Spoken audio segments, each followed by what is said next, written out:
तो आज हम लोग प्रोबेबिलिटी मैथमेटिकल एक्सपेक्टेशन 2 में बाइवेरिएट डिस्ट्रीब्यूशन शुरू करने वाले हैं। तो सबसे पहले डेफिनेशन में हमें बोला गया है, let us consider the joint distribution of two random variables X and Y be f of X Y and f I J for continuous and discrete case respectively. तो हमारे पास दो रैंडम वेरिएबल्स है एक्स एंड वाई, एंड इनके लिए joint distribution continuous case के लिए f of X Y and discrete case के लिए हमें एफ आई जे मिल जाएगा। सो देन हम बोल सकते हैं the mathematical expectation of a continuous function g of X Y is denoted by expectation of ji of X Y. ठीक है, तो यहाँ पर जी ऑफ एक्स वाई एक कॉन्टिन्यूअस फंक्शन है, एंड इसके लिए जो मैथमेटिकल एक्सपेक्टेशन हमें मिलेगा उसको हम डिनोट करते हैं by E of ji of X Y से, and it is defined as E of ji of X Y equals to summation I equals to minus infinity to infinity and summation j equals to minus infinity to infinity g of X I comma Y J product F I J. ठीक है, for discrete case, तो यहाँ पर क्योंकि discrete case है तो expectation of g of X Y equals to यहाँ पर समेशन आ जाएगा I equals to minus infinity infinity and j equals to minus infinity to infinity, यहाँ पर g of X I comma Y J product joint distribution for discrete case. ठीक है, F I J discrete case के लिए जो joint distribution था वो multiply होगा, एंड कॉन्टिन्यूअस केस के लिए integration minus infinity to infinity integration minus infinity to infinity G of X Y product F of X Y D X D Y. ठीक है, हमारे पास कॉन्टिन्यूअस केस के लिए जॉइंट डिस्ट्रीब्यूशन था एफ ऑफ एक्स वाई, तो यहाँ पर एफ ऑफ एक्स वाई आ जाएगा। ठीक है, तो यहाँ पर हमें प्रोवाइडेड है द इनफाइनाइट सीरीज और an infinite integral converges absolutely. Okay, that is the definition of bivariate distribution. तो अभी हम लोग बाइवेरिएट डिस्ट्रीब्यूशन के प्रॉपर्टीज देखेंगे। So first property, expectation of C is equals to, हमें सी मिल जाएगा होयर, जहां पर सी इज ए कांस्टेंट, सी एक कांस्टेंट है। ठीक है, अगर सी एक कांस्टेंट होता है तो उसका एक्सपेक्टेशन इक्वल्स टू हमें सी खुद मिल जाएगा in bivariate distribution. Second, expectation of C into G of X Y is equals to c into expectation of g of X Y. ठीक है, यहाँ पर g ऑफ एक्स वाई एक कॉन्टिन्यूअस फंक्शन है एंड c एक constant है।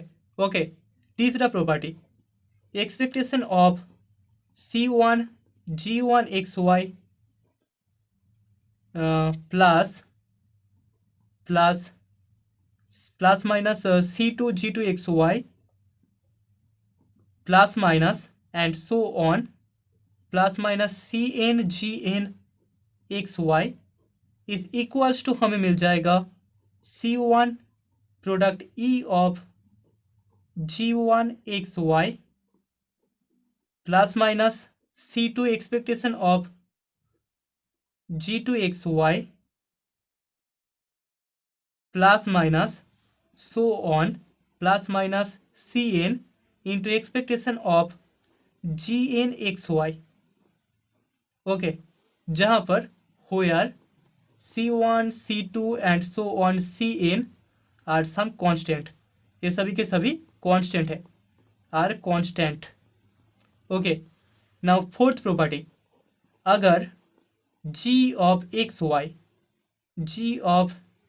Y greater than zero होता है, ठीक है, कॉन्टिन्यूअस फंक्शन का वैल्यू अगर ग्रेटर देन जीरो होता है, greater than equal to zero, then हम बोल सकते हैं expectation of g of X Y, इसका वैल्यू भी हमेशा greater than equal to zero होगा।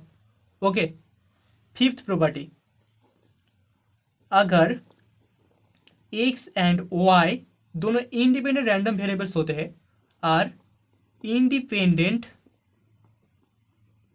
Random variables, if x and y both are independent random variables then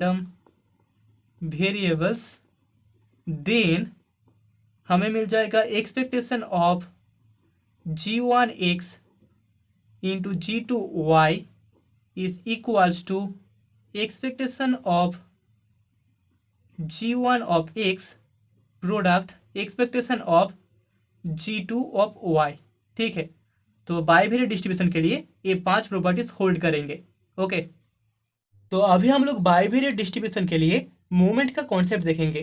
तो यहाँ पर दो टाइप का मोमेंट होता है, moment about origin and central moment. तो सबसे पहले मोमेंट अबाउट ऑरिजिन का जो डेफिनेशन है, हमारे पास के एंड एल दो नॉन नेगेटिव इंटीजर्स है, एंड देन हम बोल सकते हैं the moment about the origin of the joint distribution X and Y is denoted by alpha के एल। ठीक है, तो इस मोमेंट अबाउट ऑरिजिन को हम अल्फा के एल से डिनोट करते हैं, and it is defined as alpha के L equals to expectation of X to the power K Y to the power L.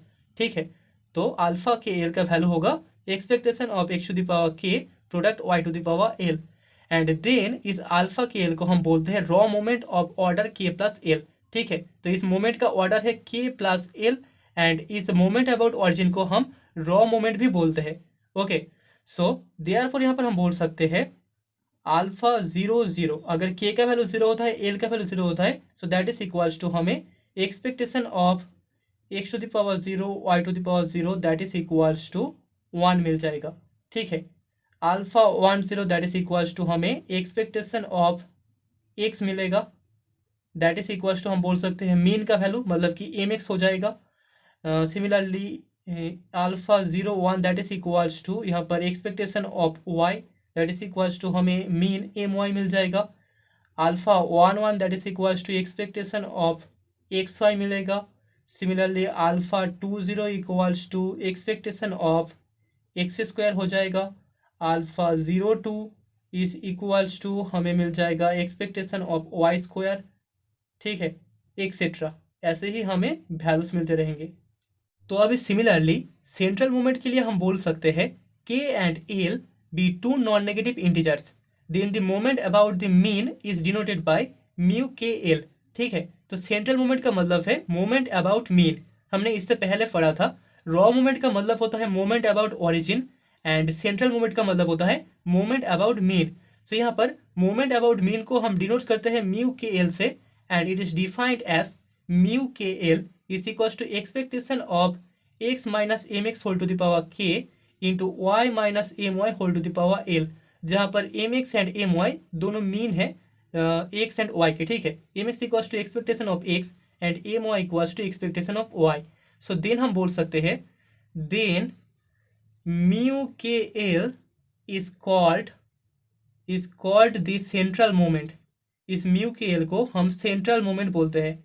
Central moment और moment about mean of order, इसका order हमारे पास होगा के plus L. Okay, तो अभी यहाँ से हमें सेंट्रल मोमेंट के जो वैल्यूज मिलेंगे वो हम बोल सकते हैं म्यू 0 0 इक्वल्स टू हमें 1 मिल जाएगा। म्यू 1 0 इक्वल्स टू हमें मिलेगा expectation of X minus M X, that is equals to हम लिख सकते हैं expectation of X minus M X, that is equals to हमें पता है एक्सपेक्टेशन ऑफ एक्स का value equals to M X होता है, तो M X minus M X that is equals to हमें 0 मिलेगा। सिमिलरली म्यू 0 1 इक्वल्स टू भी 0 हो जाएगा। Mu 2 0 equals to expectation of X minus M X इसका whole square, that is equals to हमें पता है var x होता है। Okay, that is equals to हम लिख सकते हैं सिग्मा एक्स का square. Okay, mu 0 2 that is equals to var y hold करेगा, that is equals to sigma Y square, and mu 1 1 equals to expectation of X minus M X product y minus M Y, इसका value मिल जाएगा। ठीक है, mu 1 1 equals to expectation of X minus M X product y minus M Y. Okay,